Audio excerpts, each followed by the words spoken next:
Hi guys, welcome to Venpal channel.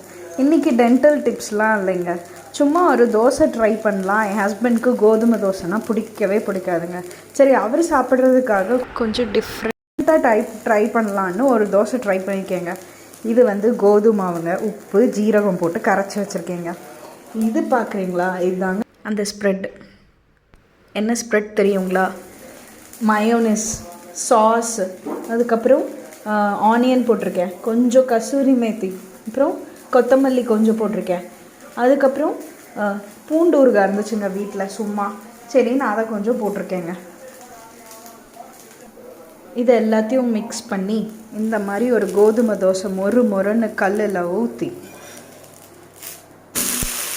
லைட்டாக தீஞ்சிருச்சுங்க.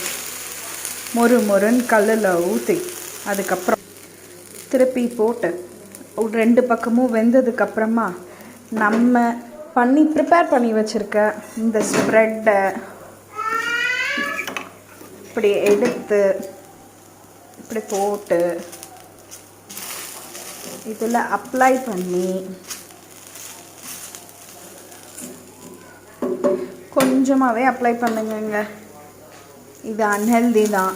சரி, இந்த கோதுமை தோசையை ஹஸ்பண்டை சாப்பிட வைக்கிறதுக்காக என்னென்னலாம் பண்ண வேண்டியிருக்குன்னு நீங்களே பாருங்கள்.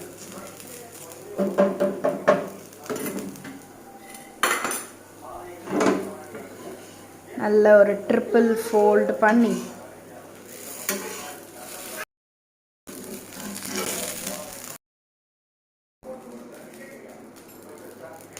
அவ்வளோதாங்க, தோசை ரெடி.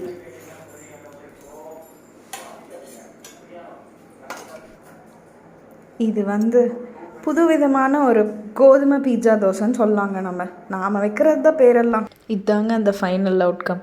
என்னங்க, உங்கள் வீட்லேயும் கோதுமை தோசை ஹேட்டர்ஸ் இருக்காங்களா? அவங்களுக்காக இந்த மாதிரி பண்ணி அசத்துங்க. என்னங்க, இந்த குக்கிங் விலாக் உங்களுக்கு பிடிச்சிருந்துச்சா? வெயிட் பண்ணுங்கள். இன்றைக்கும் ஒரு டென்டல் டிப்ஸ் மட்டும் சொல்லிடுறேன். ஒன்றும் இல்லைங்க, நம்ம தண்ணி நிறைய குடித்தா நம்ம ஸ்மைலை ப்ரொடெக்ட் பண்ணலாங்க. ஆமாங்க, stay hydrated to protect your smile. இந்த வீடியோ உங்களுக்கு பிடிச்சிருந்துச்சுன்னா மறக்காமல் லைக் பண்ணுங்கள், ஷேர் பண்ணுங்கள், சப்ஸ்கிரைப் பண்ணுங்கள்.